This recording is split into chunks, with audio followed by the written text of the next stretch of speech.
Hello, nonverbal communication students. This is your friend and professor, Dr. Ivy.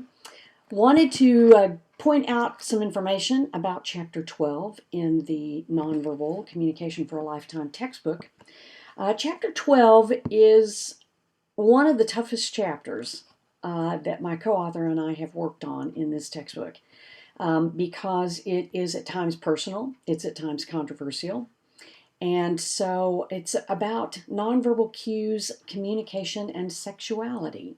And so because there's some big chunks of material in this chapter, I'm going to cover this in sections, and I'm not going to go into super detail because it's right here and you can read it. But I do want to go over a few things that I think are important in this. So there's going to be a series of videos here for covering Chapter 12. The first part that I'm going to tackle right now is just some of the information that the research has said about sex differences and similarities between women and men and nonverbal cues.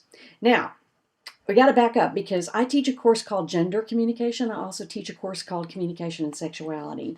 And what we are dealing with when we talk about men and women is a binary, and that's objectionable to a lot of us because it's confining. But we deal with male and female, men and women. And when we talk about gender, that's something different and much bigger.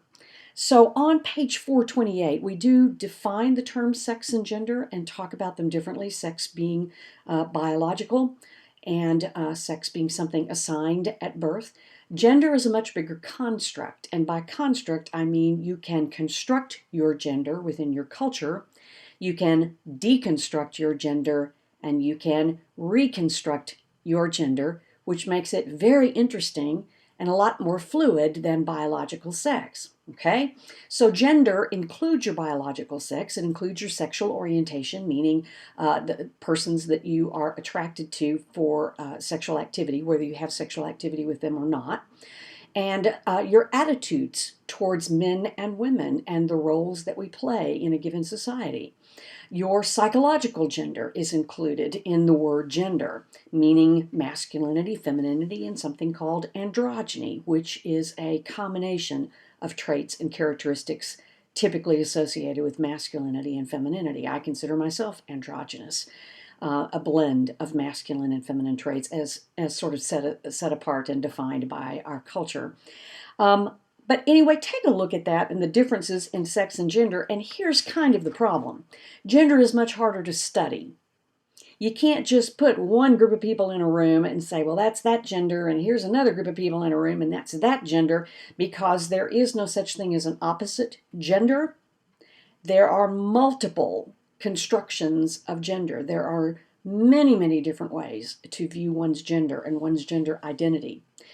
And so a complicating factor is that a lot of the research that is out there say they're studying gender, but they're not. They're studying biological sex.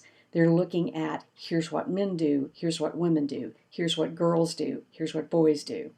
And so that becomes kind of contradictory. It is harder to study gender, but it's much more interesting, it's more complex, and it gives us more insight into how people operate. But it is harder to study. And so a lot of the studies that you might find out there or that I've found and have put into this textbook, they say they're dealing with gender, but they're actually dealing with sex, which doesn't tell us a lot. But that's where we are right now. There is a lot of gender research being done. We're going to dig for it and try to find it, and there's some of it in here, but a lot of the research is done on here's what men do and here's what women do, and it can feel a little stereotypical at times. So enough disclaimers. Let's look on page 430. The research on nonverbal sending and receiving ability. Typically, women, and again, this is based on American culture and a lot of other cultures around the world, but not everybody, but typically women are more expressive nonverbally because they're socialized to be. Some of it connects to our evolution as a species in that women are the baby birthers. Women tend to be the nurturers of babies, and so some of our nonverbal cues are connected to that role, that innate evolutionary role that we have, whether we are ever mothers or not. And so it's kind of baked into the cake evolutionarily. So women use more facial animation Women typically give more eye contact than men.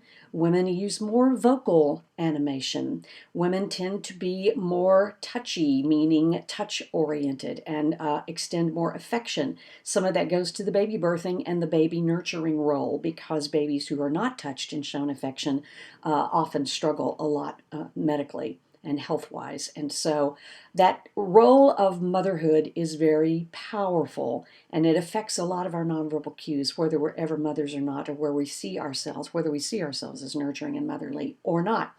So that's kind of baked into the cake, and it does explain some differences with men and women. Now, men can be nurturing, more nurturing than some women. Some men are caretakers of babies equally with the mom. Some of them are the only caretaker or primary caretaker. So we know there's all kind of variation here. And men are taking, in general, a more active role than in decades past. But it has not affected as much their nonverbal cues from an evolutionary or biological standpoint. And so we still see some of these differences. So you'll see those. In terms of sending nonverbal cues, women do more of this. Women are more sort of nonverbally animated. And in terms of receiving nonverbal cues, women tend to be more accurate interpreters of others' nonverbal cues, except on two fronts. Men are better, in general, research says, at interpreting cues of deception and anger. Some of the reason for that is men's longer term and bigger presence in the workforce, working outside of the home. And so that feeds into some of the ways that they nonverbally communicate and how they receive nonverbal cues from others. But typically, across cultures, across age groups, women tend to be more nonverbally expressive, and they tend to be more accurate decoders of others' nonverbal cues. And so on page 432, we start going into differences by nonverbal code or category. And so we look at proxemic differences. Women tend, particularly in American culture and some others around the world, tend to have smaller bubbles of space. They tend to operate in smaller spaces, and they tend to have their space invaded more often by others than men do. So you'll see that on page 432. In terms of physical appearance, attractiveness, clothing, and artifacts, that's on 432 and 433. Women tend to be more critiqued and judged and stereotyped by their physical appearance. Men feel this kind of criticism, this kind of scrutiny as well. Women tend to feel it a lot more and feel like they are judged more by how they look and by what they wear, and that there are some pretty rigorous, tough standards there in terms of women, beauty, attractiveness, appearance, all of that. We don't corner the market on that. The marketers and the products people are coming after the men as well. But there's still a little bit of differences there. In terms of kinesics, which is walk and body movement and motion and gestures and things, see that on page 434. There are some differences there. Some of the research is still kind of out about whether there are this many differences. Some people think women gesture more. The research says actually men gesture more. In terms of facial and eye expressions, women tend to make more eye contact with other people. They tend to be more facially animated, and we've talked about that already. And in terms of touch, women tend to extend more touch to others and receive more touch from others. Page 436, we talk about vocalics. Women tend to be more vocally animated than men. And so I don't mean to sound all like, oh, women are the superior nonverbal communicators. They're not. There's just different roles, and there's biology, and there's evolution that has played a role in here. And so we do have some trends and tendencies that distinguish male persons from female persons in the terms of how we nonverbally communicate.